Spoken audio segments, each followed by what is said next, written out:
they doing this? Why is the government doing this? Karishma, this is to ensure food security in the country and also to tame down prices of wheat and wheat flour, both that have risen sharply in the last 3 to 4 months between April and July. Wheat flour prices have gone up by 200%. And you know, India is the second largest producer of wheat, but it doesn't export much because it uses it for its domestic consumption. But after the Russia-Ukraine war, and the two countries that used to account for about a quarter of the world's wheat requirement, they went to war. That triggered the global shortages and high prices. Demand for Indian wheat went up, and that's why the prices both globally and domestically went up.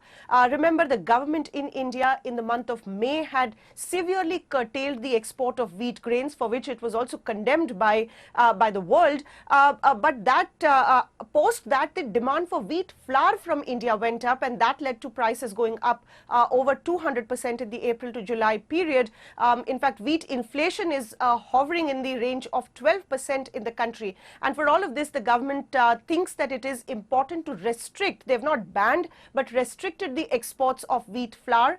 So the exporters have to take permissions and approvals before they export. Remember, a devastating heat wave has also impacted the yields of wheat crop in India, and that is putting severe pressure on government reserves as well.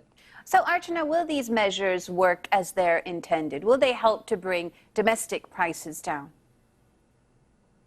Marginally, it will, Karishma, because when government banned exports of wheat grain, it did bring down the prices marginally in the domestic markets as well. But the bigger concern for India right now is the falling production of wheat crop because of the devastating heat wave. Expectation is that the production will fall by over 10% this year. The reserves, the wheat reserves, government wheat reserves this year in the month of August have already fallen to lower levels in over 14 years.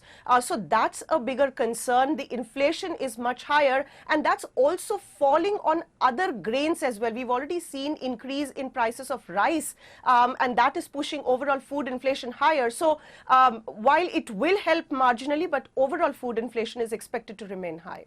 Archana Shukla there on that.